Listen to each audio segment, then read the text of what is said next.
So we are back working on our miniature house kit. Last time we did the kitchen counters, or like the singular kitchen counter.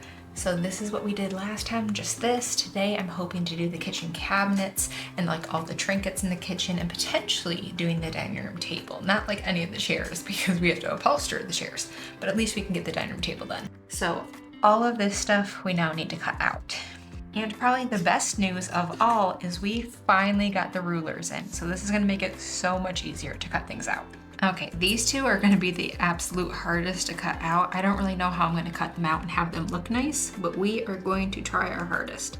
There's the tiny little spatula. There's a lot of weight on this, so I need to fix it up, but not right now. How do people who do this professionally do it? Because this is so hard. Okay, I broke the handle off that one. We might end up making our own kitchen utensils out of clay or something, because these guys are not coming out right. That was so hard.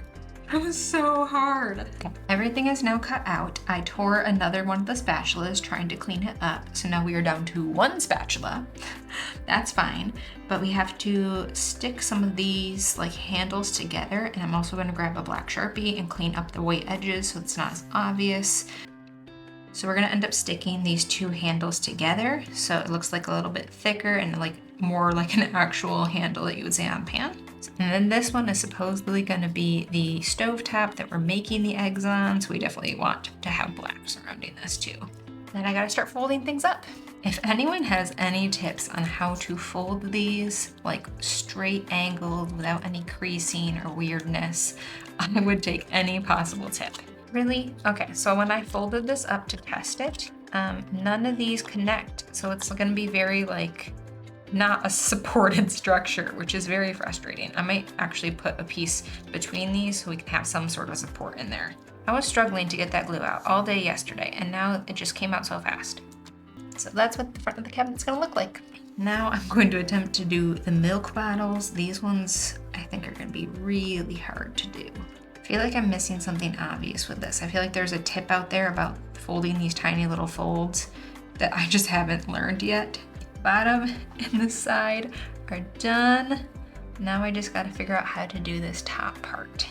We have the tiniest little milk bottle in the entire world. It is so cute. The two little milk cartons are done. Now I'm gonna try and put together this little pan while I still have this glue out.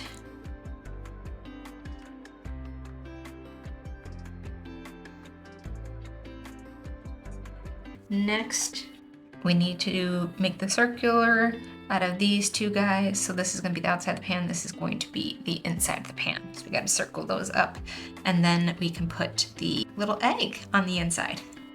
I'm just curling this around my finger so hopefully you can get in the circular shape. I'm gonna probably have to grab out my tweezers for this. This one's gonna be so hard to do. So I gotta put glue around the edge of the bottom of the pan because it's made out of like a thicker cardboard, so it's gonna give it more structure.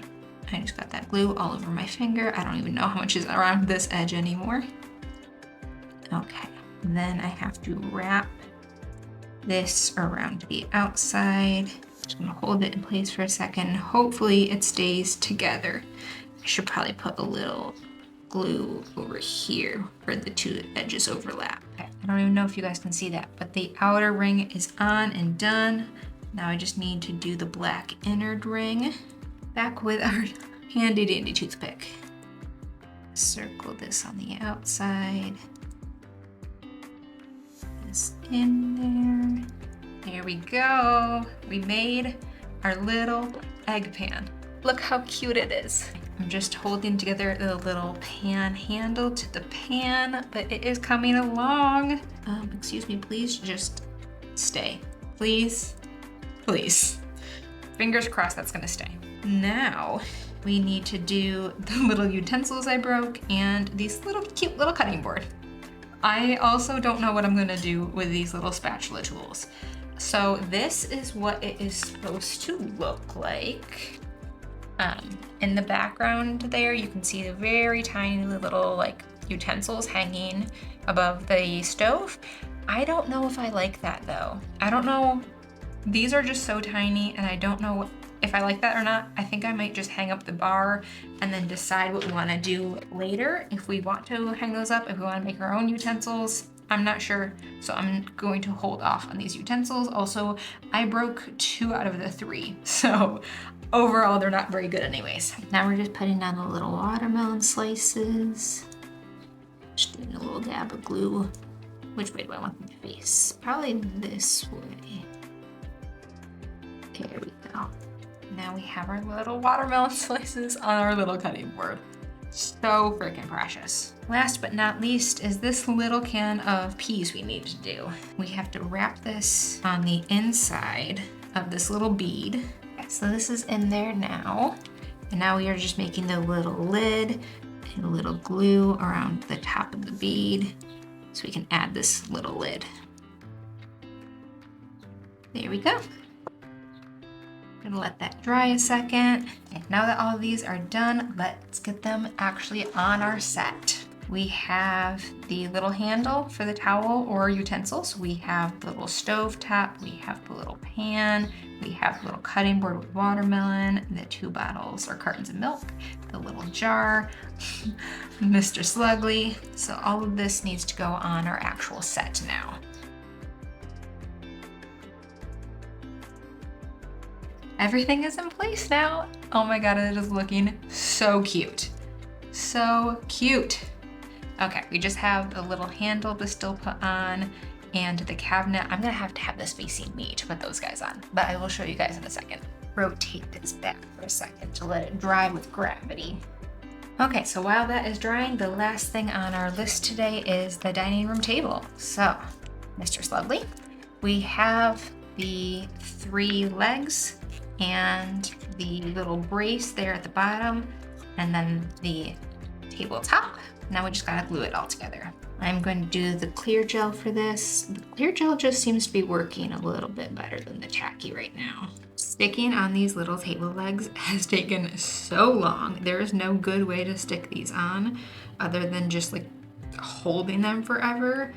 And then every time I think it's dry, I'll move on to the next leg and all of a sudden that one starts tipping again.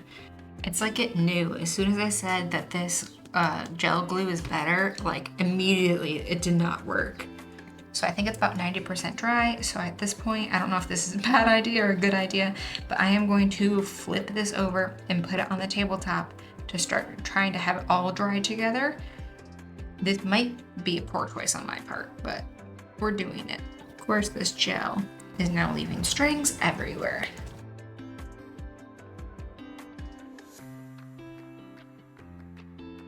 I just left this to dry for 10 minutes and I think it's finally dry. So we're gonna flip it over and see. Okay, it's looking good. So this is what it is currently looking like. I think it is turning out so well. I am so excited with this. We got the little kitchen cabinet in and all the little trinkets. The cutting board, I'm still kind of iffy if I like that or not. And then we have the little table. I am so excited. This is turning out so good. So what we have next is all the stuff on the kitchen table, and then we have to upholster the chairs. So I'm thinking between upholstering all the chairs and doing all the kitchen table stuff, this is going to be at least another hour, an hour and a half to finish out the kitchen, which we are already, what, 3-4 hours into just doing the kitchen, but I'm so excited. This is such a cute little project. I'm having so much fun. And hopefully our little Slugly family is supposed to be arriving in the next few days. But I will see you guys next time.